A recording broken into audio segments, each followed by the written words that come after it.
ప్రభు అయిన క్రీస్తు నామములో అందరికీ నా వందనాలు తెలియచేస్తూ ఉన్నాను. 1 యోహాను పత్రిక 3వ అధ్యాయము 6వ వచనం చదువుకుందాం. ఆయన యందు నిలిచియుండి వాడెవడును పాపము చేయుడు, పాపము చేయువాడెవడును ఆయనను చూడను లేదు, ఎరుగను లేదు. దేవుని యందు నిలిచి ఉంటే మనం ఎలా ఉంటాం? అలా కాకుండా దేవునికి వ్యతిరేకంగా ఉంటే మనము ఎలా ఉంటాం అనేది మనము తెలుసుకోవాలి. క్రీస్తు మన కొరకు శిలువయాగం చేశారు. మనందరము కూడా అందులో రావాలని, శిలువలో మనందరము కూడా మన జీవితాలను పరిశీలన చేసుకుని క్రీస్తు కొరకు నిలబడాలి అనేదే ఆయన ఉద్దేశం. ఏ పాపముల విషయమైతే ఆయన మరణించారో ఆ పాపము జోలికి మీరు మరలా వెళ్ళవద్దు అని పదే పదే ప్రభు లేఖనాల ద్వారా కూడా తెలియచేస్తూ ఉన్నారు.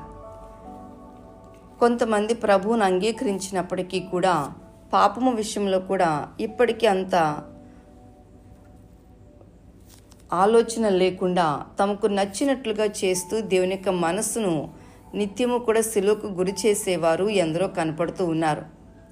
కానీ క్రీస్తును అనుసరిస్తూ ఉన్న మనము పాపము ఏదో పాపము కానిదేదో మనము తెలుసుకోవాలి.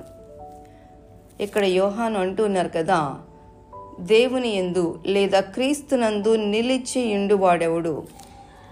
మనకి కీర్తనాకారుడు 1వ కీర్తన అందులో అంటారు కదా, దుష్టుల ఆలోచన చొప్పున నడవక, పాపుల మార్గమున కూర్చుండక, ఇంకో మాట ఉంటుంది. ఇలా ఈ రీతిగా మనము ఎక్కడ కూడా దైవ వ్యతిరేకమైన వాటిలో నిలబడకుండా, కూర్చోకుండా, నడవకుండా మనము దేవుని యొక్క ధర్మశాస్త్రములో దివారాత్రము ఆనందించాలి. కానీ మనము దుష్టుల చొప్పున నడుస్తూ ఉన్నాము, పాపుల వలె మనం ఆలోచన చేస్తూ ఉన్నాము. ఎన్నో రకాలుగా మనము అనేక సందర్భాల్లో మనం చేస్తూ ఉన్నాం. అందుకని అటువంటి వాటి విషయంలో మనము ఎక్కడా కూడా పాలి భాగస్థులమై ఉండడానికి వీల్లేదు. మనందరము కూడా క్రీస్తులో నిలిచి ఉన్నాం. యోహాను సువార్త 15వ అధ్యాయంలో కూడా ప్రభు తనను తాను నిజమైన ద్రాక్షావల్లిగా పరిచయం చేసుకుని తీగలుగా ఉంటున్న మనము ఆయనలో నిలిచి ఉండాలని, నిత్యము కూడా ఫలించాలని తెలియచేస్తూ ఉన్నారు. ఒకవేళ ఫలించకపోతే మీ జీవితాలు అగ్నికి ఆహుతి అవుతాయి అని చాలా స్పష్టంగా తెలియచేశారు. కాబట్టి మనందరము కూడా క్రీస్తులో ఉన్నామని, క్రీస్తులో ఉన్న మనము ఇంకా ఎక్కడా ఎప్పుడూ కూడా పాపము జోలికి వెళ్లకుండా ఉండాలి అని చెప్పి మనకు తెలియచేస్తూ ఉన్నారు. యోహాను 3వ పత్రిక 11వ వచనంలో చూసినట్లయితే, ప్రియుడా, చెడు కార్యమును కాక మంచి కార్యమును అనుసరించి నడుచుకొనుము. మేలు చేయువాడు దేవుని సంబంధి, కీడు చేయువాడు దేవుని చూచినవాడు కాడు. మనము ఎలా ఉండాలండి? చెడు కార్యములను అస్సలు మనం చేయడానికి వీల్లేదు. మంచి కార్యాలే మనము చేయాలి, అనుసరించాలి, నడుచుకోవాలి. మేలు చేసే వ్యక్తి దేవుని సంబంధి. సింపుల్ అండి, అదే మనకు అర్థమవుతుంది. ఎదుటివారు ఎంత కీడు చేసినప్పటికీ కూడా మేలు చేయటమే ఒక క్రైస్తవునికి తెలుసు. ఎదుటివారు ఎంత పగ ప్రతీకారాలతో నింపబడినప్పటికీ కూడా క్రైస్తవులుగా మనకు తెలిసింది క్రీస్తు ప్రేమను చూపించటమే.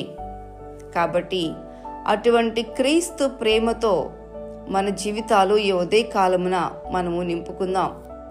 ఎక్కడ ఏ విధమైన ఇబ్బంది వచ్చినప్పటికీ కూడా, ఒకవేళ ఇబ్బంది పడితే మనమే పడాలి, కానీ క్రీస్తు నిజంగా మనలో ఉన్నట్లయితే క్రీస్తుకు వ్యతిరేకముగా ఏ పని కూడా చేయడానికి మనము సాహసించం. ఎందుకంటే మనలో ఉన్న క్రీస్తు, మనలో ఉన్న పరిశుద్ధాత్మ అస్సలు ఒప్పుకోరు. మనందరము కూడానండి దేవుని సంబంధులం.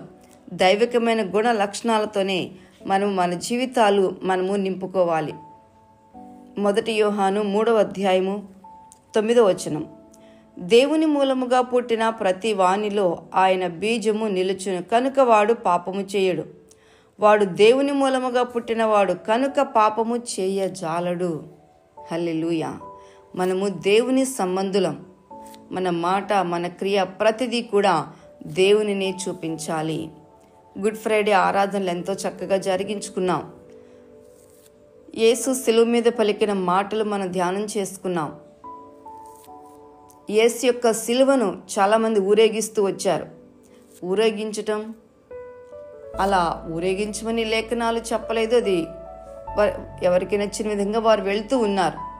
కానీ నిజంగా మన జీవితాల్లో ఉన్న క్రీస్తును మన జీవితాల ద్వారా మనం ఊరేగిస్తున్నామా అనేది చాలా ప్రధానంగా మనం తెలుసుకొని మనందరము కూడా క్రీస్తు సంబంధులమని గుర్తెరిగి క్రీస్తు యొక్క గుణ లక్షణాలతో ప్రజలను దీవిద్దాం, ప్రజలకు క్రీస్తుని కనపరుద్దాం. అదే మనము అనేక మందికి నిజంగా ఇచ్చే క్రిస్మస్ సందేశము, గుడ్ ఫ్రైడే సందేశము, ఈస్టర్ సందేశము కూడా అదే.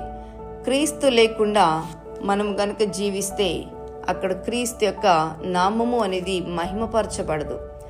దేవుడు మన జీవితాల పట్ల కలిగి ఉన్న గొప్ప సంకల్పం ఏమిటి అని అంటే, మన జీవితాల ద్వారా క్రీస్తు నామము ప్రత్యక్షపరచబడాలి. కాబట్టి ఆ క్రీస్తు నామాన్ని మనం ప్రత్యక్షపరుస్తూ మనము ముందుకు కొనసాగుదాం.